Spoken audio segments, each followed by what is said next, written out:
오늘은 은혜의 사슬이라는 제목으로 여러분들과 함께 말씀을 나누려고 합니다. 제가 여러 사람들을 만나면서 또 신방을 가고 또 성도님들과 대화를 하면서 느끼는 것 중에 한 가지는 모든 성도님들이 어려움을 겪고 있고 어려움이 없는 성도님이 없다는 것을 저는 경험을 하게 되고 또 알게 됩니다.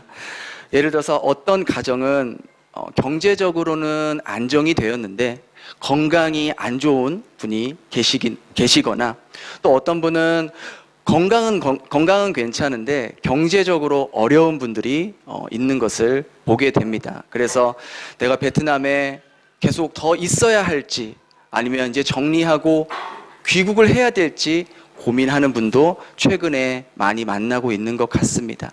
또 그런가 하면 경제적으로나 또 이렇게 건강상으로 괜찮지만 또 배우자의 어떤 영혼 구원의 문제나 또 자녀들의 영혼 구원의 문제 때문에 힘들어하고 가슴 아파하는 분들도 계시는 것을 보게 됩니다.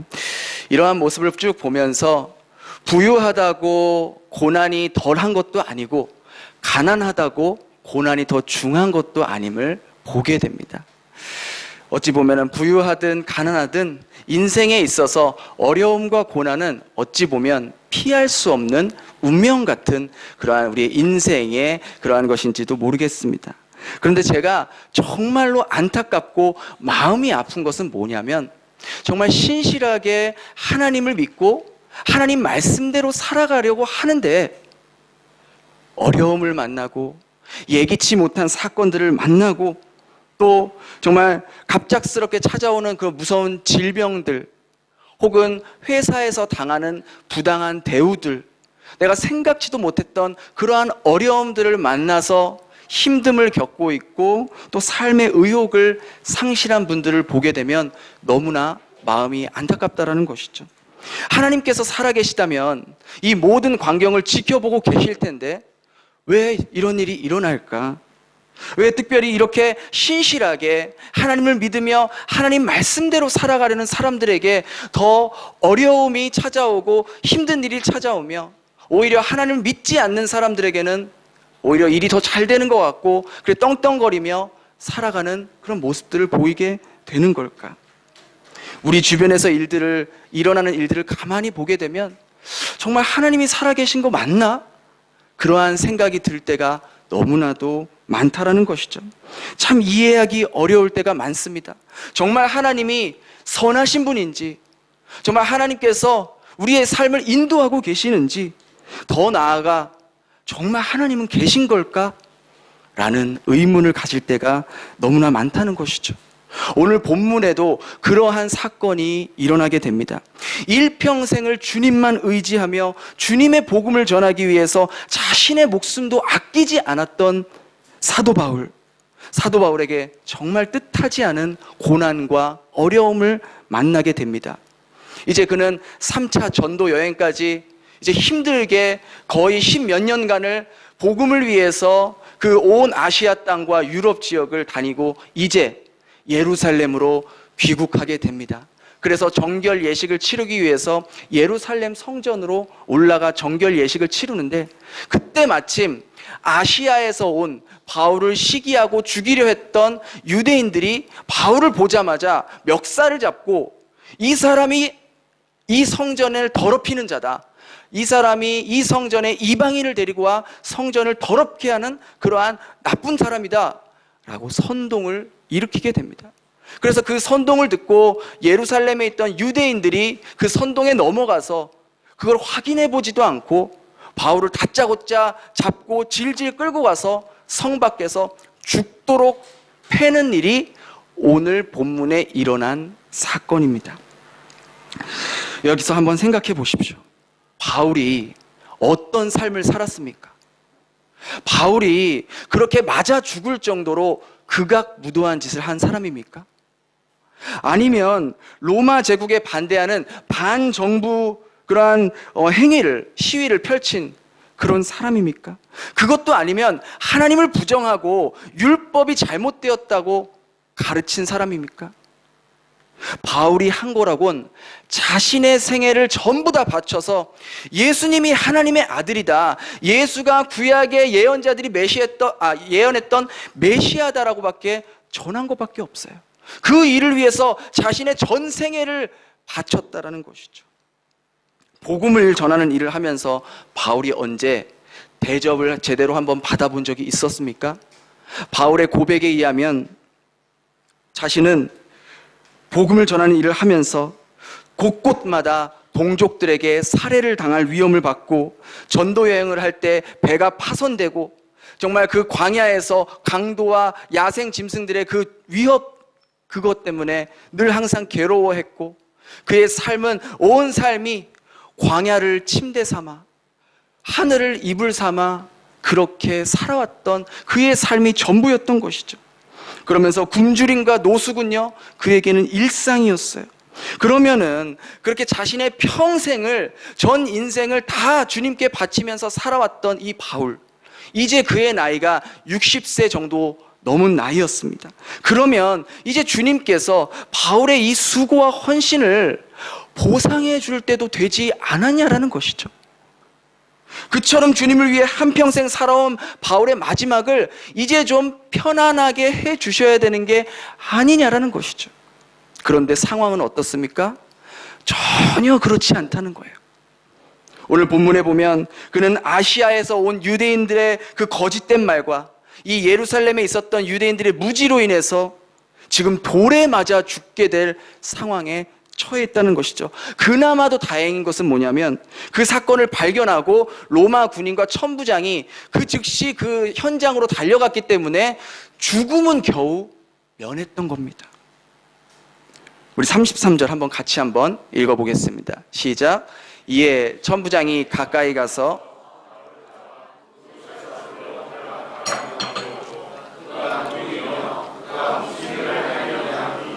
겨우 죽음을 이제 면했는데 또 다른 어려움이 찾아오는데 그게 뭐냐? 사슬에 묶이게 된 거예요. 아무 죄도 없는데 죄인의 모습으로 쇠사슬로 묶이게 된 또 다른 어려움을 만나게 됩니다. 한평생 목숨을 걸고 자신의 유익을 포기하고 하나님을 위해 살아왔는데 그 결과가, 그 보상이 죄수의 모습이었다라는 것이죠.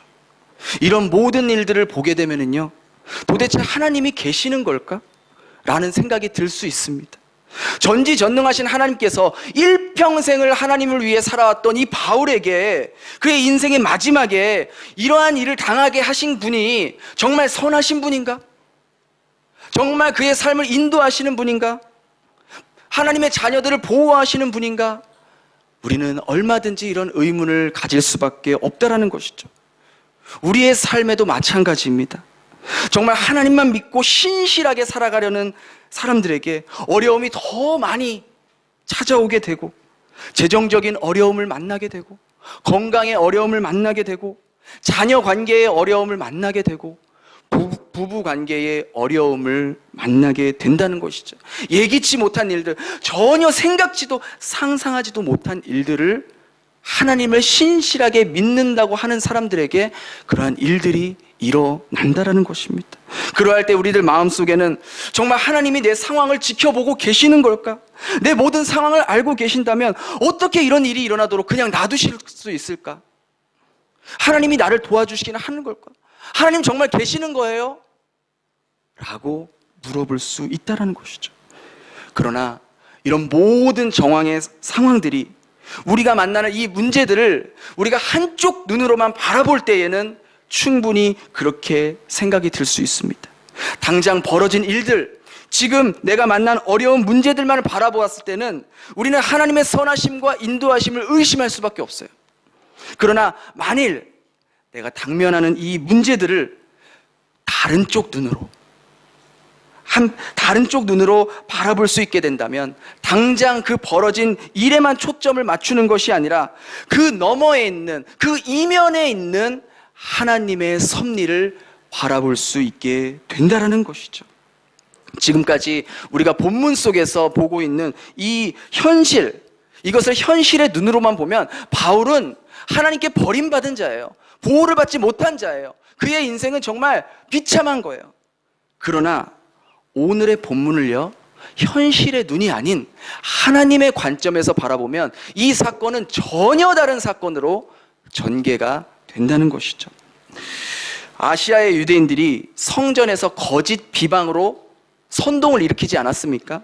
그래서 큰 소동이 일어났기 때문에 로마의 군사 병사가 그것을 발견하고 로마 군대가 출동했던 것이죠. 만일 아시아에서 온 이 유대인들이 바울을 몰래 암살하려고 했다면은 바울은 로마까지 가보지도 못하고 그 암살단에 의해 살해당했을 것입니다. 이 모습을 한번 상상해 보십시오. 여러분, 이 사진이 바로 그 당시에 예루살렘 성전과 저 망대가 그 로마 군사들이 보초를 섰던 안토니아 망대입니다. 그러니까 성전에서 일어난 일들이 다 망대에서 다 보여요. 그러니까 한쪽에서는 지금 보면은 바울을 죽이기 위해서 소동이 일어나고 막 죽임을 일어나고 막 죽도록 패고 있는 그런 모습이 일어납니다. 그리고 또 한편에서는 저 망대에서 그 모습을 바라보고 지켜보고 천부장에게 보고하고 즉각적으로 출동하는 모습이 일어납니다. 각각 다른 현장에서 일어난 사건이지만 이 두 사건은 마치 톱니바퀴가 맞물리듯이 정확한 시간에 그 사건이 일어나게 됐던 것이죠. 만일 이 안토니아 망대에서 보초를 섰던 로마 군인이 그 사건을 조금이라도 늦게 발견했거나 조금이라도 늦게 천부장에게 보고를 했다면, 그래서 천부장이 조금이라도 늦게 그 현장에 도착했다면 아마 바울은 이미 벌써 맞아 죽어서 그 상황은 벌써 끝났을지도 모른다라는 것이죠. 그러나 정확한 시간에 정말 하나님께서 그 두 사건을 정확하게 맞물리게 하셨기 때문에 바울이 그 순간 죽음을 면할 수 있었다라는 것입니다. 그리고 또한 이 천부장이 도착했을 때, 로마 군대들이 도착했을 때 막 소동이 일어나요. 이 사람이 누구냐? 이 자가 무슨 짓을 했느냐? 했을 때에 34절에 보니까 어떤 사람은 이런 말로, 어떤 사람은 저런 말로 막 시끄럽게 했다고 했어요. 도대체 무슨 말을 했는지 알아들을 수가 없다라고 했습니다. 그래서 천부장은 바울에게 그러면 쇠사슬로 묶어라, 일단 연행에 가겠다라고 했던 것이죠. 그것은 바울은 이제 신분이 로마 죄수의 신분으로 바뀌었다는 거예요. 로마 죄수의 신분으로 바뀌었다는 것은 다른 말로 하면 무슨 말이냐면, 그때부터 바울은 지중해의 가장 강력한 로마 제국의 군인들의 보호 속에 들어가게 되었다는 것을 이야기합니다. 하나님이 바울에게 보여주신 최종 목적지가 어디였습니까? 로마였어요. 그곳에 가서도 나의 증인이 되어야 된다고 주님께서 말씀하셨습니다. 그것이 바울을 향한 하나님의 계획이었어요. 만일 오늘 본문과 같은 사건이 일어나지 않았다면, 그래서 바울이 스스로 로마를 가려고 했다면, 우리가 이제 뒤에서 보겠지만 바울을 죽이려고 먹지도 마시지도 않은 사람이 무려 40명이나 됐다 그랬어요. 암살단이 바울을 죽이려고 숨어서 언제 바울을 죽일까 그렇게 계획했던 사람들이 40명이나 되었다는 것이죠. 이러한 일이 일어나지 않았다면 바울은 아마 그들에 의해서 소리 소문 없이 죽음을 맞이할 수밖에 없었다는 것이죠. 그러나 자신을 죽이려는 이 비방과 큰 음모, 소동이 일어났고, 그래서 자신이 로마의 죄수의 모습이 되었기 때문에 바울은 그 암살 때의 살해의 위협으로부터 벗어날 수가 있다는 것이죠. 그리고 23장에 보면 더 놀라운 것은 바울은 결국 이 로마 군인들 보호 속에서 보병 200명, 기병 70명, 마병 200명, 무려 470명의 그 군대의 보호를 받고 로마까지 가게 됩니다. 바울 개인이 스스로 보호병을 자기가 고용한다고 해도 이 정도의 인원을 고용할 수가 있을까요? 누가 한 죄수를 호송하기 위해서 무려 470명이나 되는 어마어마한 군대를 파견시킬 수 있겠냐라는 것이죠. 이것이 누가 한 것이겠습니까? 표면적으로 보면 그는 죄수의 모습으로 호송되는 것 같지만 하나님의 관점으로 보면 바울은 어떤 누구도, 어떤 암살단도 해칠 수 없는 천하무적 군대의 호위를 받고 로마까지 무사히, 그것도 무료로 이송될 수 있게 되었다는 것이죠.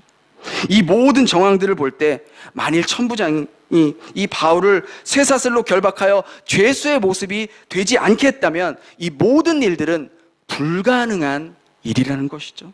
그래서 바울을 결박한 이 사슬은 그냥 쇠사슬이 아닌 하나님께서 친히 바울을 위해 준비하신 은혜의 사슬이었다는 것입니다. 하나님의 그 은혜의 사슬에 묶여있는 한 어떤 사람도, 어떤 암살단도 바울을 건들 수 없었던 것이죠. 당면한 문제만 바라보았을 때는 하나님의 선하심과 하나님의 인도하심이 느껴지지 않을 때가 너무나도 많다는 거예요. 그러나 또 다른 이면으로 이 사건을 바라보았을 땐 사람의 생각과 사람의 계획으로는 상상할 수 없는 방법으로 하나님이 이 바울 한 사람을 로마로 인도하기 위해 엄청난 군대를 붙여주시는 것을 우리는 이 본문 속에서 볼 수 있다는 것이죠. 바울의 쇠사슬이 은혜의 사슬인 것 같이 지금 내가 만난 고난은 그저 단순히 나를 힘들게 하고 나를 괴롭게 하는 고난이 아니라 하나님께서 나를 위해 예비하신 은혜의 사슬, 은혜의 섭리임을 믿음의 눈으로 바라볼 수 있어야 한다는 것이죠. 제가 아는 어떤 분은 한 분야에서 제조업을 30년 넘게 하신 분이 계십니다. 한국에서는 아주 사업이 잘 돼서 큰 돈도 벌고 정말 젊은 나이에 누릴 것도 다 누리고 그렇게 정말 너무 일찍 세상의 좋은 것들을 다 즐겨본 그런 사람이 있었습니다. 그런데 그분의 아내는 정말 신실한 신앙인이었어요. 기도하는 아내였어요. 그래서 사업이 잘 될 때에도 이 남편을 위해서 끊임없이, 영혼의 구원을 위해서 끊임없이 기도했던 그런 아내였습니다. 그런데 여러분 잘 아시겠지만 우리가 돈을 잘 벌고 사업이 잘 되면 하나님을 잘 믿습니까? 잘 안 믿습니까? 잘 안 믿게 돼요. 내가 지금 이렇게 잘하고 있는데 무슨 하나님이야? 내 돈이 나를 지켜주고 내가 내 자신, 내 인생을 지키는 거지 라고 생각한다는 거죠. 근데 이분도 그렇게 아내분은 열심히 기도하고 또 예배도 참석하지만 남편분은 그렇게 하지 않으셨어요. 그러다가 이분이 사업을 무리하게 확장하는 바람에 결국 그 많았던 재산과 그 많았던 기업의 그러한 것들도 다 한순간에 종이 조각이 되고 날아가게 되고 결국은 파산 신고까지 하게 되는 빈털터리의 신세가 되고 맙니다. 그래도 그때까지 계속해서 이 아내분은 남편의 영혼 구원을 위해서 계속 기도하고 계셨습니다. 그런데 그분은 그때까지도 여전히 자신의 그런 사업 수완과 자신의 기술을 의지하면서 이 베트남에 와서 다시 한번 사업을 재기하기 시작합니다. 근데 여러분 어떻습니까? 베트남이 뭐 만만한 나라입니까? 만만한 나라가 아닙니다. 한국보다 더 힘든 곳이 이 베트남입니다. 그래서 자신의 그런 실력과 자신의 기술과 내가 베트남에서 한국처럼 해보면 다시 일어설 수 있다 했지만 시간이 지나면 지날수록 점점 더 힘들어지고 어려워지고 막막하고 길이 안 열리는 그러한 모습을 경험하게 되었습니다. 그래서 이제 어떡하지? 돌아가야 되나? 이제 다 포기하고 돌아가야 되나? 그렇게 힘든 시간을 보내고 있을 당시에 지푸라기라도 잡는 심정으로 교회를 나가기 시작했고 간절한 마음으로 하나님을 찾기 시작했습니다. 그리고 얼마 후에 인격적으로 하나님을 이제 만나게 된 것이에요. 자신이 얼마나 큰 죄인인지, 하나님 없이 내가 잘 살 수 있다고 생각했던 그런 교만한 모습들을 철저하게 회개하는 그러한 시간을 가졌던 것이죠. 이분의 아내분이 기도한 지 무려 30년 만에 30년 동안 30년 가까이 이 남편분을 위해서 기도를 했어요. 그래서 드디어 인생의 참 주인이신 하나님을 만나게 됩니다.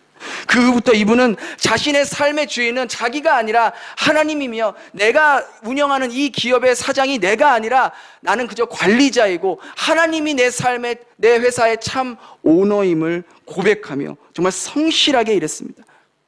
물론 그렇게 한다고 해서 갑자기 그분의 사업이 잘 되거나 길이 열리거나 오더가 들어오는 건 아니었어요. 어렵고 힘든 것은 마찬가지였습니다. 그러나 달라진 게 한 가지인데 바로 그분의 마음이 달라졌다는 거예요. 하나님께서 내 삶의 참된 주인이시며 내 기업의 진짜 오너임을 기억하며 모든 것을 하나님께 묻고 하나님의 뜻을 따라 사업을 경영하기 시작했던 것이죠. 그전에는 사업이 안 되고 진행이 빨리빨리 안 되면 답답하고 초조하고 내가 막 어떻게 해서든지 해보려는 조급한 마음이 있었는데, 모든 것을 하나님께 맡기니까 그때부터 마음에 진정한 평안이 찾아오기 시작했다는 것이죠. 그리고 놀랍게도 하나님께서는 이분이 생각하지도 못한 방법으로, 상상하지도 못하는 방법으로 그 사업의 길을 열어주시고 또 도와주시고, 정말 이제는 모두가 코로나로 인해서 제조업이 다 힘들다, 죽겠다 하는데 이분의 회사는 밤 늦게까지 그 물량을 맞추기 위해서 야근까지 불사하는 그러한 일들이 계속해서 일어나고 있다는 거예요. 그전에는 직원도 뭐 2-3명밖에 없었어요. 그것도 맨날 바뀌었어. 그러니까 얼마나 힘들어. 그런데 이제는 30명이 넘는 그런 회사로 성장하게 됐고, 그것도 직원이 모자라서 계속해서 채용하고 있는 그러한 실정이라고 합니다. 그분이 바로 오늘 대표 기도하신 분이에요. 이경렬 집사님. 네. 사업이 실패했을 때는 너무나 괴롭고 절망적이었습니다. 빈손으로 베트남에 왔을 때는 아무도 자기를 도와주지 않는다라고 생각했어요. 사업에 실패해서 빚더미에 앉았을 때는 인생이 끝난 것만 같았고 너무나 고통스럽고 힘든 시간을 보냈는데, 그 이면에는 하나님께서 그동안 자기 자신만을 믿고 자기 실력만을 믿고 살아왔던 한 사람을 하나님의 사람으로 바꾸시기 위해서, 하나님의 도구로 바꾸시기 위해서 그 고통의 시간을, 그 고난의 시간을 잠깐 허락하셨다는 것이죠. 이경렬 집사님의 사업의 실패는 또 다른 면으로 보았을 때 하나님께서 허락하신 은혜의 사슬이었다는 것입니다. 우리의 이성과 우리의 경험으로는 결코 하나님의 그 생각과 인도하심을 예측할 수가 없어요. 우리들이 언제 하나님의 인도하심과 섭리를 깨닫게 됩니까? 그 고난을 당할 때입니까? 그 고난을 당할 때는 하나님의 선하심이 보이지 않는 것 같아요. 그러나 시간이 지난 후에 그 일이 왜 일어났는지 돌아보았을 때 우리는 그 일이 왜 일어났는지 그제서야 깨달을 수가 있다는 것이죠. 그 당시에 내가 만난 문제와 어려움은 마음이 괴롭고 힘들고 정말 너무나도 괴로운 것이 사실입니다. 그러나 그 상황 속에서도 한쪽 눈으로 벌어지는 사건에만 초점을 맞추는 것이 아니라 그 이면에, 그 너머에 있는 하나님께서 섭리하고 계시는 그 믿음의 눈으로 바라볼 때에 그 고난은 더 이상 나를 괴롭게 하고 힘들게 하는 고난이 아니라 나를 하나님과 나와 끊을래야 끊을 수 없는 은혜의 사슬로 묶어주시는 하나님의 계획이시라는 것이죠. 그 고통과 아픔의 시간이 도리어 우리를 하나님과 더 깊은 관계 속으로 만들어간다는 것입니다. 이 은혜의 사슬에 묶여있던 사도 바울이 뭐라고 고백합니까? 누가 우리를 그리스도의 사랑에서 끊으리요? 누가 우리를 그리스도에서 사랑에서 끊으리요? 사망이나 생명이나 현재 일이나 장래 일이나 높음이나 기쁨이나 지금 어떤 상황을 만나더라도, 어떤 문제를 만나더라도, 어떤 어려움을 만나더라도 그리스도에 있는 사랑에서 우리를 끊을 수 없으리라. 끊을 수 없으리라. 하나님과 나와 연결된 은혜의 사슬에서는 아무도 나를 끊을 수 없다라고 사도 바울은 고백하게 된다는 것이죠. 여러분, 하나님의 섭리는 우리의 상상을 초월합니다. 우리의 계산을 뛰어넘습니다. 그 결과를 보기 전까지 하나님의 뜻이 무엇인지 알기 어렵다는 것이죠. 그러나 분명한 것은 우리가 하나님의 은혜의 사슬에 묶여있는 한, 하나님과 우리와 은혜의 고리로 연결되어 있는 한, 우리가 만나는 모든 일들은 하나님의 손에 의해서 움직이게 될 것이고, 우리에게 생명조차 아끼지 않은 그 주님께서 우리가 만나는 모든 고난과 어려움을 사용하셔서 오히려 그것을 우리를 보호하시고 인도하시는 인생의 재료로 사용하신다는 것을 믿으시기 바랍니다. 이것을 깨달을 때부터 우리에게 찾아오는 고난은 더 이상 나를 힘들게 하고 나를 괴롭게 하고 나를 아프게 하는 고난이 아니라, 나를 가장 잘 아시고 나를 가장 선한 길로 인도하시기 위해 하나님과 나와의 끊을래야 끊을 수 없는 은혜의 사슬을 연결하시기 위한 하나님의 특별한 섭리라는 것을 우리는 보게 될 것입니다. 여러분, 지금 많이 힘드신 줄 아십니다. 어려운 시기를 정말 어렵게 보내고 계신다는 것을 저도 많이 느낍니다. 그러나 힘내시기 바랍니다. 모든 것을 포기하고 싶은 마음도 들겠지만 다시 한번 용기를 내시기 바랍니다. 주님이 지금도 여러분을 위해서 일하고 계십니다. 내 눈으로 보이지 않고 내가 느낄 수 없고 지금 상황이 아무것도 바뀌지 않는 것 같지만, 하나님은 우리 뒤에서 지금도 여전히 신실하게 우리를 위해서 일하고 계신다는 것을 믿으시기 바랍니다. 지금 이 순간부터 하나님만 바라보며 하나님께만 소망을 두고, 지금 만난 내가 어려움과 고통은 하나님과 내가 더 깊이, 내가 더 끈끈하게 연결되기 위한 은혜의 사슬이었음을 경험할 수 있는 저와 여러분 되기를 주님의 이름으로 축원합니다. 우리 기도하겠습니다.